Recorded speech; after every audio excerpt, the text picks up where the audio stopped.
சபையிலே நாம் இன்றைக்கு ஃபாலோ பண்ணுகிற முறைமைகளை இப்படித்தான் நாம் வகுத்திருக்கிறோம். ஞானஸ்நானம் சபையில கொடுக்கிறோம் அல்லவா, திருவிருந்து பந்தி ஆசரிக்கிறோம் அல்லவா.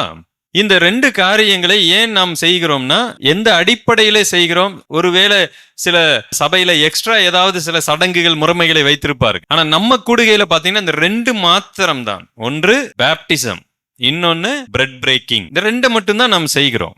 ஏன்னு கேட்டா, பல ஆண்டு காலமாக வேத ஆசிரியர்கள் அவங்க எப்படி சத்தியத்தை எடுக்கிறாங்கன்னா, அப்போஸ்தலர்கள் அதை மீண்டும் நமக்கு கட்டளையிட்டிருக்க வேண்டும். நம்பர் 2, அவங்க அதை என்ன பண்ணணும்? கடைபிடித்திருக்க வேண்டும். அப்ப ஞானஸ்நானத்தை குறித்து நமக்கு இயேசு கிறிஸ்து மட்டுமல்ல, அப்போஸ்தலர்களும் நமக்கு போதிக்கிறார்கள். அடுத்து பிரெட் பிரேக்கிங்கை பத்தி இயேசு கிறிஸ்து மட்டுமல்ல, அப்போஸ்தலர்களும் போதிக்கிறார்கள்.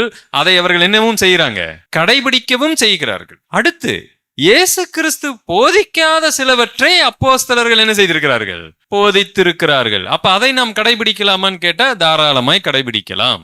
இயேசு கிறிஸ்துவே சொல்லுகிறார், நான் எல்லாவற்றையும் உங்களுக்கு அறிவித்தால் அதை தாங்க மாட்டீங்க, நான் போவேன், தேற்றரவாளன் வருவார், அவர் உங்களுக்கு என்ன செய்வார்? நினைப்பூட்டுவார். அப்ப இயேசு கிறிஸ்து போனதுக்கு அப்புறமும் அநேக சத்தியங்கள், கிறிஸ்து வெளிப்படுத்தாத சத்தியங்களை அப்போஸ்தலர்கள் நமக்கு போதித்தார்கள். அதை அவர்களுடைய வாழ்க்கையிலே கடைபிடித்தார்கள். சிலர் ஞாயிற்றுக்கிழமை தான் சபை கூடி வர வேண்டும் என்று ஒத்தை கால்ல நிப்பாங்க. ஏன்னா அப்போஸ்தலர்கள் வாரத்தின் முதல் நாள் அப்பம் விற்கும்படி என்ன செய்தார்கள்? கூடி வந்தார்கள். ஆனா அப்போஸ்தலர்கள் எந்த ஒரு இடத்திலையும் நேரடியாக நீங்கள் வாரத்தின் முதலாம் நாள் சபை கூடுகையாக இருக்க வேண்டும் என்று எந்த கட்டளையும் அவர்கள் என்ன பண்ணல, தரவில்லை.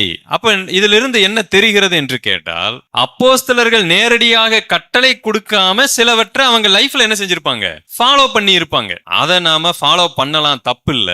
அதனுடைய நீதி போதனைகளை எடுத்துக்கொள்ளலாம், தவறில்லை. அதை அப்படியே சடங்கு மாதிரி ஃபாலோ பண்ண வேண்டிய அவசியம் இல்லை.